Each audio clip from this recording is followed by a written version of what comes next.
the understanding that the users thought they had in the beginning, it changes. And what I typically see is that the encroachment of the limitations starts to get tighter and tighter and tighter. And some of it's just not fair. Some of it is actually, well, to put it bluntly, some of it is based on what could be called a psychological operation, an operation of a program of disinformation, a program of propaganda. It happens all the time here in the United States. We're going to take a look today at the think tank Chatham House, the Royal Institute of International Affairs, and a research paper that was just recently published on their website titled Online Disinformation and Political Discourse, Applying a Human Rights Framework. I knew this was similar or related to some research I've been doing on my own regarding psychological operations conducted on the internet and through social media, and how to look for those things. So I thought I'd take a look at this, and I'm going to show you some of the highlights of the research paper. As you will see, the research paper was written by Kate Jones, who is the director of Oxford University's Diplomatic Studies program. Now, Chatham House does make the research paper available for download, and here's the cover of it. I easily downloaded it to my hard drive, and I'm looking at it now through the Adobe Acrobat reader. She left out the entirety of all the disinformation and propaganda that the news networks are responsible for.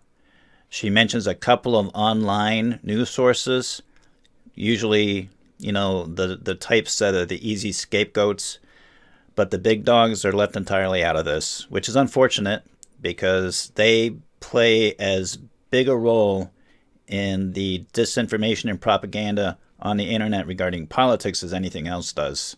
Kate Jones begins here by stating the following. Online political campaigning techniques are distorting our democratic political processes. These techniques include the creation of disinformation and divisive content, exploiting digital platforms' algorithms, and using bots, cyborgs, and fake accounts to distribute this content, maximizing influence through harnessing emotional responses such as anger and disgust, and micro-targeting on the basis of collated personal data and sophisticated psychological profiling techniques. These are all elements of psychological operations. And she also makes reference to the personal data that everybody leaves behind as they do what they do on social media. All that data matters. Who your friends are, what posts you comment on, what your comments say, what pages you like, who you follow, you name it, what you post for pictures, everything. All of that is harvested for use.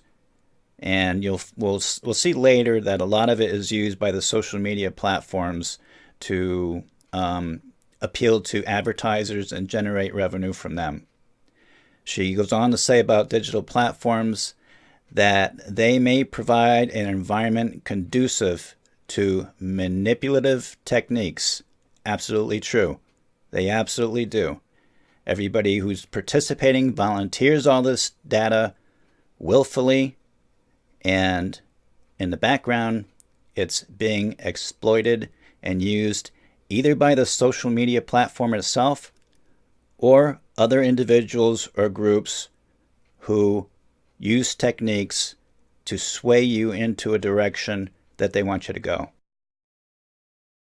Now, I noticed, and perhaps it's because she doesn't have a better answer, but she actually does say the rules on the boundaries of permissible content online should be set by states and should be consistent with the right to freedom of expression. Well, everybody wants to enjoy the liberty to express themselves any which way they want to. Unfortunately, however, though, I don't think we want state-controlled media, do we? That's the kind of thing you're going to find in communist nations. That's the kind of thing you find in China, perhaps Russia, certainly other places like Iran. And so what she kind of alludes here, when she goes on to say that States and digital platforms should ensure an environment in which all can participate in debate online and are not discouraged from standing for election, from participating, or from voting by online threats or abuse. Well, that sounds good, except that the fact is, if you're going to leave it wide open and unregulated for people to express themselves, the catch to this is that you're going to inevitably leave things wide open for the players, the disinformation, the liars, the manipulators, the propagandists. They're going to have free reign too. So, in the end, you often end up in situations where we see it ourselves on social media. They put in place policies and whatnot to try to regulate the free. It's just going to be exploited anyway. In this section, clarifying core concepts, the writer gets into the following. She says, this paper focuses on digital platforms that host content generated by other users, the content then being accessible to all or a subset of users. Digital platforms that she focuses on here include Facebook and Twitter, Reddit, photo sharing sites such as Instagram and Snapchat, video sharing sites such as YouTube, and closed messaging applications such as WhatsApp and Facebook Messenger. I personally use some of those, not all of those, and my social media interaction is probably much more limited compared to others. She goes on here to say that while not the primary originators of content, because as she said, the content is coming from the users themselves, digital platforms can have extensive control over who sees what content on their sites. For maximum advertising revenue, the platforms are actively designed, including through their algorithms, to be addictive and to encourage users to spend as long as possible on them. That is absolutely so true. I've seen it. I'm sure many of you have seen it as well. They are designed to suck data out of you. I've been there. I've spent hours on Twitter. I've spent a fair degree of time on YouTube. I'm not so big on Facebook, but I do have my favorites. Twitter and YouTube are probably my two favorites, and I have spent a lot of time on there, shaping the way they look at things, shaping how they respond emotionally, triggering how they respond emotionally, basically setting them up to go in a direction that whoever is behind the scenes pulling the levers want them to go. Now, in regard to what she just said, one will have noticed that sometimes the definitions are modified actually to someone else's convenience. So what may have previously not been indecent, or what may not have previously been hate speech, if some of the players out there want to manipulate us, and they want to manipulate the rest of social media, and they want to manipulate public opinion, they can actually change the definition of some of these things so they do become indecent. Now, in this section titled Disinformation, the writer gets into the different types of disinformation, also propaganda, a little bit about fake news, but she tries to fine-tune the definitions of all of these things. And unfortunately, and I assume because she doesn't really include the news networks in this research paper, the first thing she says is fake news, as that phrase has been used to encompass a range of information, including information that the user of the term may wish to dispute, as opposed to provable falsehoods. All right. So she goes on to say here, disinformation to mean false or manipulated information that is knowingly shared to cause harm. not created with the intention of causing harm, which would more accurately be called misinformation. So disinformation is to mean false or manipulated information that is knowingly shared to cause harm, and misinformation is not created with the intention of causing harm. Then she goes on to talk about propaganda. She says here, as used in Article 20 of the 1966 International Covenant on Civil and Political Rights, it refers to the conscious effort to mold the minds of men so as to produce a given effect. Disinformation is therefore a subset of propaganda, whereas propaganda includes both true and false persuasive material. Disinformation is only false or manipulated information that is knowingly shared to cause harm. Propaganda is not only material generated by governments, although this is the paradigm case.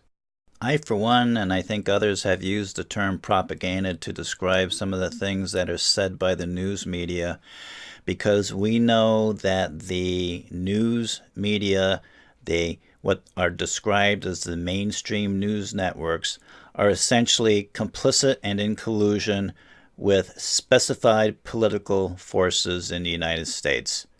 And so when we look at it that way, it starts to appear to us as sheer propaganda. And especially if that political party is in the White House, or is the House majority or the Senate majority, these are all part of our government. And if what they're saying and doing is being circulated and distributed, even if it's a lie, by the mainstream news networks, we are considering it propaganda. In the cyber activities section, she gets into the nitty-gritty of how psychological operations are expressed in these activities through social media. She goes on to say here that social media uses techniques not just to inform but also to manipulate audience attention.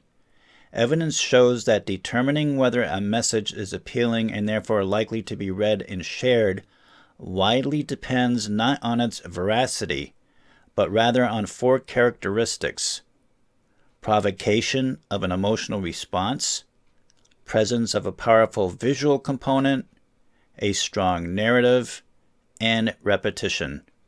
The most successful problematic content engages moral outrage and high arousal emotions of superiority, anger, fear, and mistrust.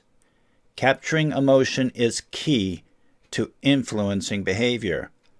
As for repetition, the reiteration of a message that initially seems shocking and wrong can come to seem an acceptable part of normal discourse when repeated sufficiently, because repetition normalizes. We've all heard that saying that basically goes, if you tell a lie often enough, it can be perceived as the truth. And that's kind of what she's saying here when she says repetition normalizes. This is a big problem, but these are techniques used by propaganda efforts. A good example would be the film Triumph of the Will, which was a very slickly produced propaganda movie in support of the Nazi Party and Hitler. If you look at the Blu-ray edition of that movie, for example, they have I believe a university professor, historian, that goes over verbally with every little detail of that film. He tells you who's this person, what their title is.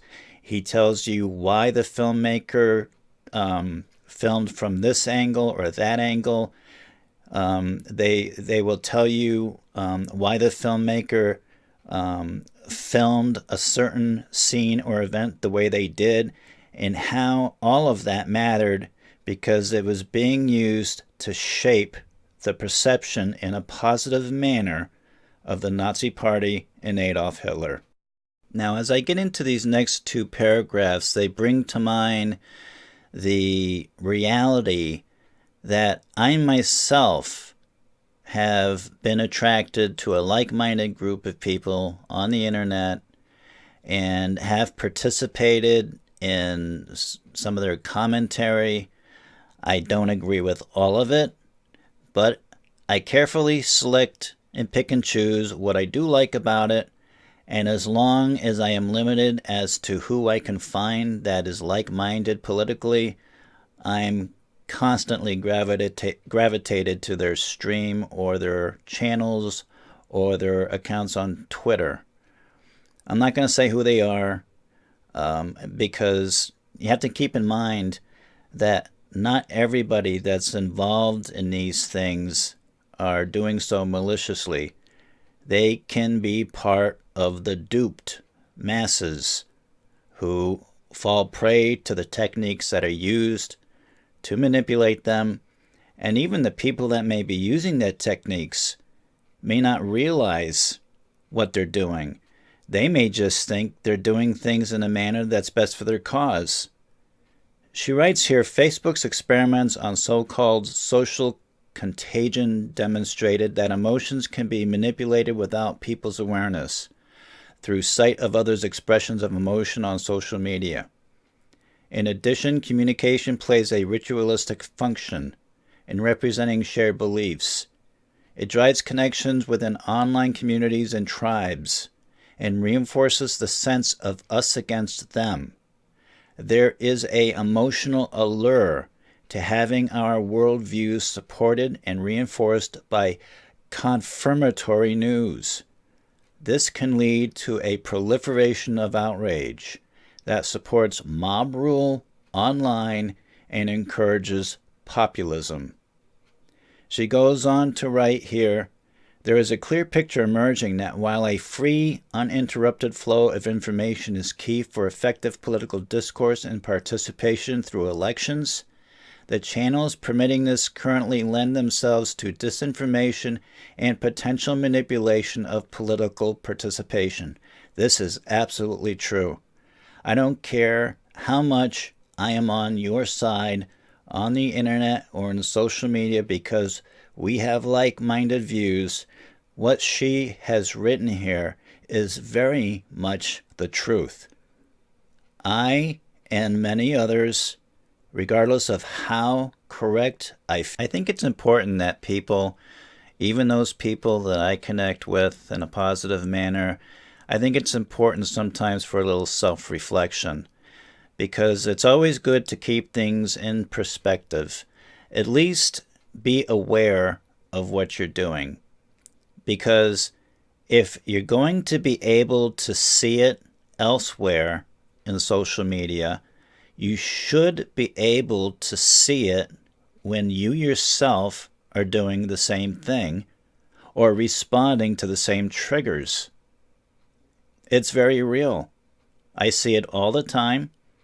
I can't always bring it up. I can't always say it. It's just not the right time for that. But as long as people are not hurting anybody, and I feel that gratification of like-minded people in my ring, I'm fine with it. And I can get by and feel very good about it. She goes on to write here, researchers at the Computational Propaganda Research Project, based at the Oxford Internet Institute, University of Oxford, found evidence of formally organized social media manipulation campaigns on the part of political parties or government agencies in 48 countries in the year 2018, and that political parties and governments have spent more than $500 million on the research, development, and implementation of psychological operations and public opinion manipulation over social media since 2010, which was during the Obama administration. We could all see that unfolding in real time. That's why every lie he told infuriated us so much, because he was telling these lies. We could tell that they had everything in place to circulate them, distribute them, and even accuse people of being racist if they dared to question that lie. It was awful, really.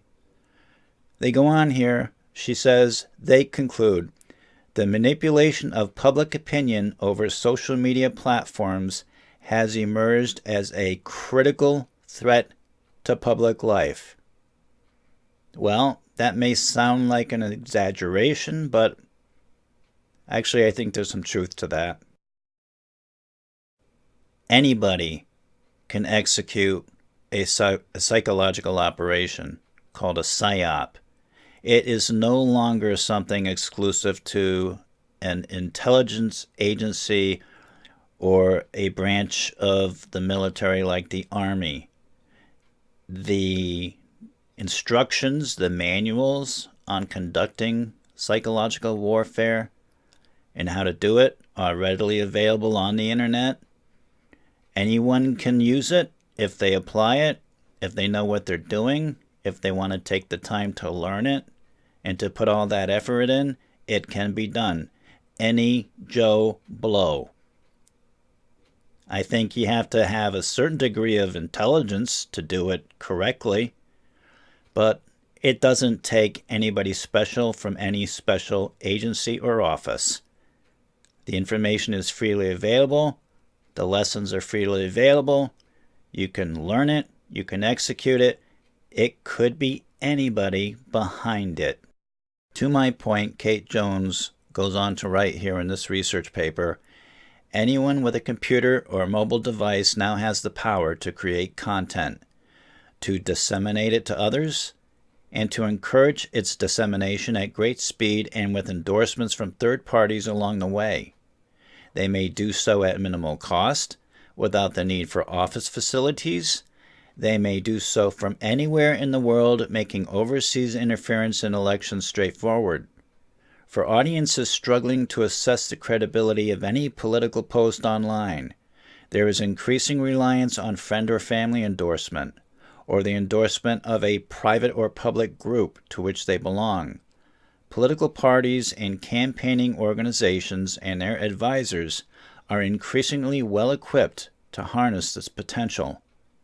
Cyber operations that may influence voters include the creation of disinformation and divisive content, the use of specific methods to maximize the distribution of that material, and the use of personal data in order to maximize the influence of the material over individuals. Now, this is an interesting section of her research paper titled The Creation of Disinformation and Divisive Content, because it gets into the use of memes, which is probably one of the most popular and well-used methods on the internet and in social media that exists right now. So, content may be created by the use of words, pictures, and videos with the intention of influencing political opinions in a divisive manner. This includes the creation of memes, which are pictures with a few words, which are particularly effective in creating an impression on the human consciousness.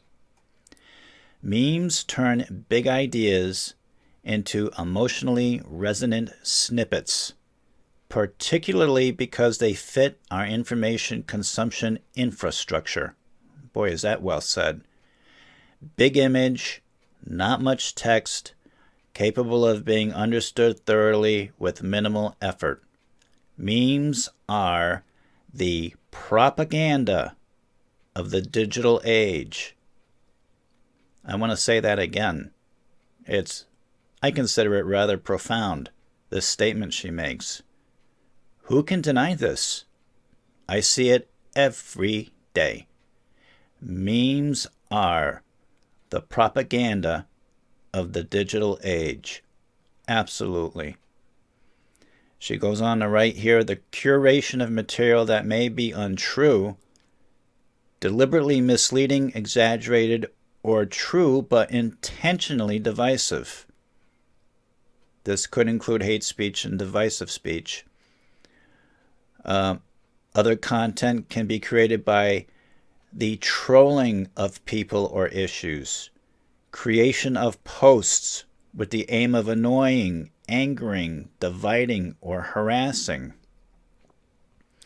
She goes on to say it can also be created using deep fakes, such as audio and video whose fabrication is increasingly difficult to detect by humans or algorithms. This is a growing risk as technology becomes more sophisticated. Also is used the impersonation of news websites. Also the use of fake websites and fake identities to impersonate authentic actors. I have seen that again and again and again. In fact, some of the social media platforms make it as easy as they possibly can for you to go in, create a fake identity, create duplicate identities, and impersonate real people. Don't ask me why, but they do. Also is used to create content is presentation of a political campaign as a war with the intention of polarizing views and suppressing the reach of rational debate. I have seen this time and time again. I have even seen a group refer to themselves as an army. I wouldn't go there, but they've chosen to do so. And as long as they don't force me to represent myself that way, go for it. You want to have a little army? You go right ahead. To illustrate the framing of a political campaign as a conflict, Martin Moore discusses the tactics of Breitbart and others in the 2016 U.S. election campaign in presenting the campaign as a war in order to recruit extreme voices. Now, listen carefully for the Q people out there, the QAnon folks, in that program that's going on. Listen here. This is probably not going to surprise them. They have been maligned for several months, over a year's time, with all kinds of articles making all kinds of allegations against these message boards and the QAnon folks. My observation is it's just really like a counter psyop operation. Two psyops kind of battling each other. One of them is trying to make the QAnon people look bad and the message boards look bad. And the QAnon folks are involved in their own program doing what they do. So they go on to say here, she does, presenting the campaign as a war in order to recruit extreme voices such as individuals and groups who post on the image board sites 4chan and 8chan with their extreme methods. There it is again.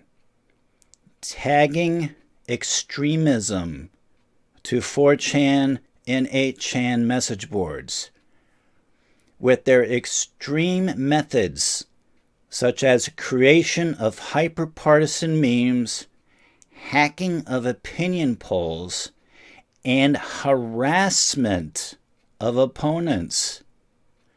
Moore describes such tactics as a deliberate transgression and destruction of democratic norms in the digital sphere. Now, what I got out of this paragraph was not, oh my God, really? No, that's not what I got out of it. What I got out of it is this weird but quite real realization that some of the very things this research paper is pointing out and complaining about is actively used in the same research paper. It's just amazing to see it, but it's here. The research paper in itself is conducting some of the very same techniques it's writing about.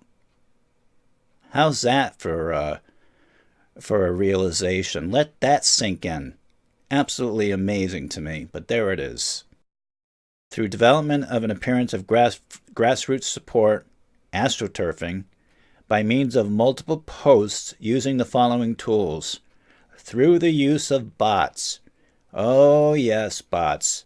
And they're described here, bots are described here as software programs that mimic real people by posting, sharing, and liking posts, usually at scale. Campaigners can purchase bots to help their campaigns. Isn't that interesting? Now, it says here, campaigners can purchase bots to help their campaigns. When she writes this, she's not just saying it that way to say it's about political campaigns. When she says campaigners can purchase bots to help their campaigns, she's talking about anybody who is actively running a campaign program. You could call it a psyop. Maybe it's more suitable to say that in some cases. But that's all she's saying here. She's not saying campaigners or campaigns to mean exclusively political parties.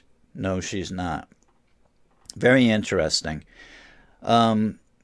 Related to bots are cyborg accounts, operated in part by software, and in part so as to appear legitimate and avoid detection by humans. Through fake accounts, operated by humans under fictitious names, that post, share, like, and otherwise build electoral support, which she has in parentheses as astroturfing. Not only through open social media sites such as Facebook and Instagram, but increasingly through closed peer-to-peer distribution networks such as WhatsApp and Facebook Messenger. Such private channels are increasingly the means for transmission of political material, including disinformation. What is a good cause for someone is potentially not going to be recognized as a good cause by somebody else.